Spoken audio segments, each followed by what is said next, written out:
Welcome again to Joe Stunner Boxing. I've sort of lost patience with Canelo over probably the last year, because even though Berlanga and Munguia were okay opponents, nothing wrong with them, both undefeated, more so Munguia than Berlanga. I never gave Berlanga much of a hope of beating Canelo, but Munguia, it was a 70-30 fight for me. But anyway, look, the point is, Canelo, I've lost patience with him because he's rather shamelessly ducked David Benavidez and to a lesser extent David Morrell. They both jumped to 175 and just met each other, two fighting men. But Canelo, you have to ask, who's left at 168 for him? Diego Pacheco, Christian Mbele.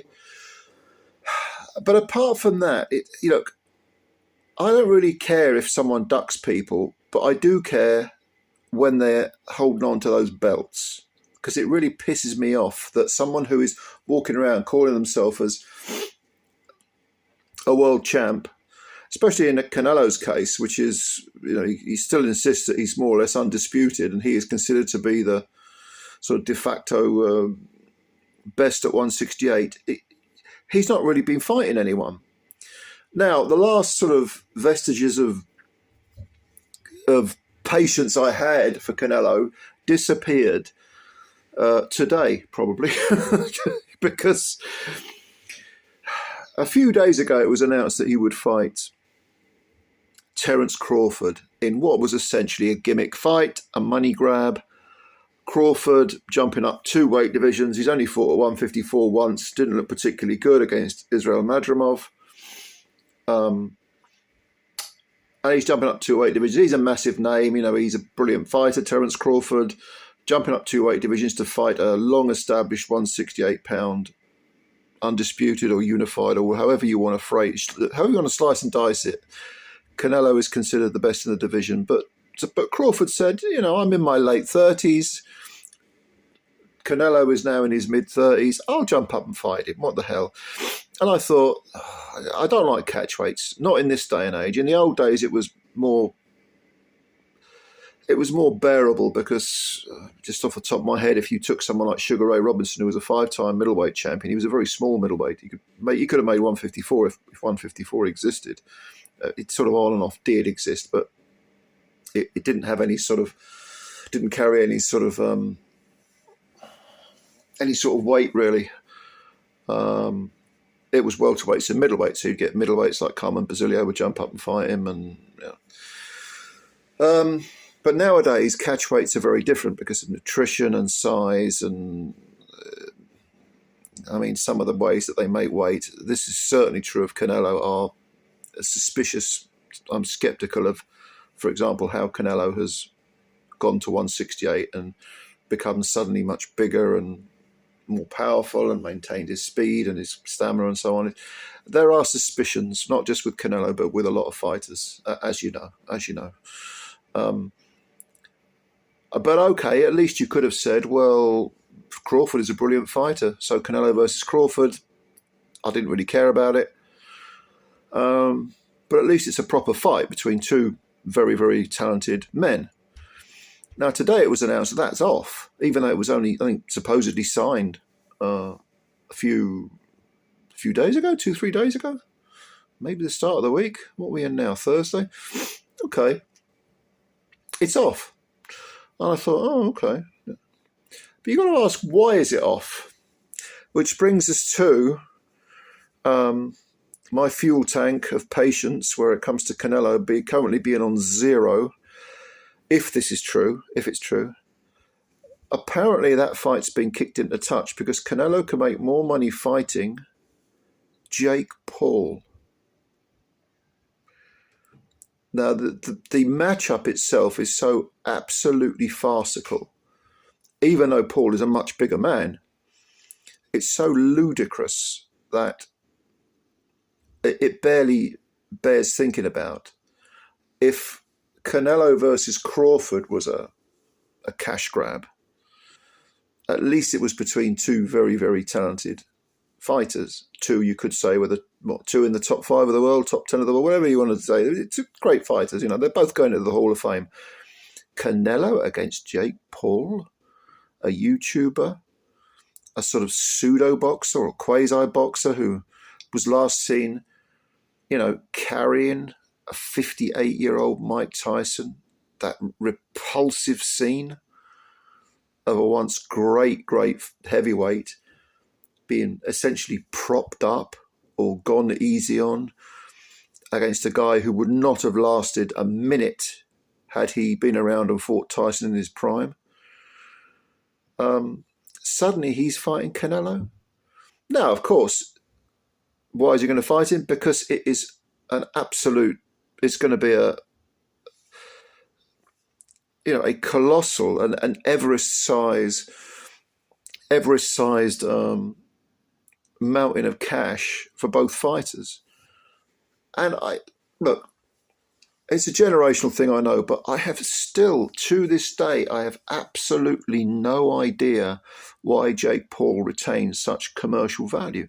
I've no idea why he's so popular. None. I mean, I've heard, that he was a YouTuber and he had, millions of followers and they liked what he did on YouTube, and then he went over to boxing. And if you look at the figures for that obscenity against Mike Tyson, they're absolutely gargantuan. So if Jake Paul does fight Canelo, Jake Paul, he must have thought, never mind all his Christmases coming early, he probably thought all of his Christmases, his birthdays, every fucking Valentine's Day,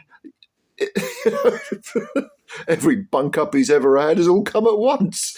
It's amazing that this guy generates such astronomical amounts of money, but he does. But you see, ultimately, I don't really care about Jake Paul because he's not really a boxer.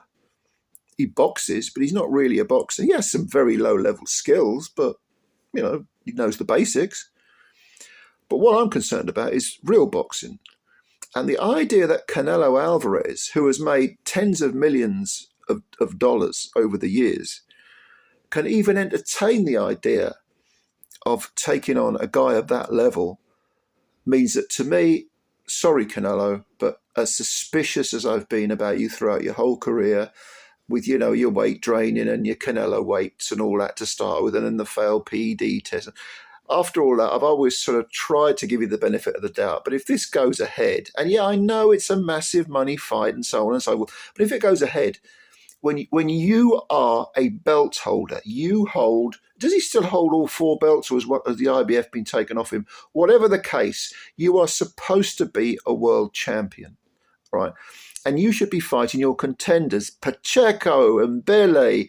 You should have fought Benavidez. You should have fought Morrell. You should be saying to your contenders, if you want to be champion, unified champion, undisputed champion, you line up and I'll take you on one by one. Not, I think I'll fight a welterweight. Oh, hang on a minute. Even though that's a lot of money, there's a lot more over here for fighting a fucking YouTuber. That... If you want to do that sort of shit, give the belts up. Because it's kind of like when Tyson Fury had the WBC belt and was holding it to ransom, or Charlo had the middleweight belt and was holding that to ransom. There are other examples, but this is exactly what Canelo is doing. And it's not good enough. I'm not having it. No. Canelo versus Jake Paul, utter garbage. Absolute garbage. It has nothing to do with boxing, really. You've got a Hall of Fame boxer in with someone who's basically play boxing. I'll tell you what, I'll go in with Daniel Dubois. I've got 5,000, whatever it is, subscribers. Come on, Daniel. I'm a YouTuber. Take me on, I'm 57, but who gives a fuck, All right, 5,000 is the same as having 50 million or whatever the fuck it is Jake Paul's got. But why bother with that? I'll take you on, mate. Yeah, come on. I'll get on Boxrec. And, do you know how ridiculous it is?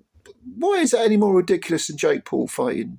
I've done a bit of boxing in the past. I haven't done it for many decades, but, I messed around a bit. I would never consider myself a boxer, but I moved around a bit. Yeah, I've had a few scraps. Had a few scraps in the street 35 years ago, whatever it was, 30 years ago. Yeah, go on. I'll jump in the ring with a pro fighter and say, this is a proper boxing match for a world title. Why is that more ridiculous than Jake Paul going in with fucking Canelo? It's not like Jake Paul's going in there with some, top 50 guy or even a top 20 guy. He's going in there with fucking Canelo, for Christ's sake, a man who has these belts, who is supposed to be a unified champ.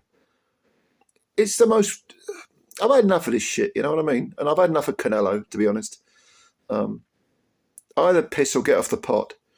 Either fight your contenders, your mandatories, treat those belts, treat the status of being a champion with worth, or give up the belts and go and fight, YouTubers and TikTokers and wrestlers and do what Mayweather does, which is, these exhibitions where he gets $20 million for doing fuck all. Go do that. But if you're not going to do that, if you are going to do that, give up the belts. So that's my little screed for the day, a little rant, unapologetically so. Tell me what you think about this crap. Have you had enough of Canelo? And I've heard people say, well, it's Canelo. Look at all the people he's fought in the past. He's entitled to cherry pick now. No, he isn't. He's got very, very good resume. Very good resume. Although there are certain caveats for, like I was saying, the Canelo weight and everything. But he's fought good men. But that was then. This is now. If you want to carry on being a champion, you fight your contenders. That's the history of the sport. That's the tradition of the sport. And it's one that I happen to agree with. So let me know what you think. Comments below, as always. Subscribe to the channel if you're new and hit the like button and spread the word about Joe Stunner Boxing. Many, many thanks, as always, for your time, for watching, for giving me your time. And I'm looking forward to reading what you've got to say. Thank you very much, ladies and gentlemen. Bye for now.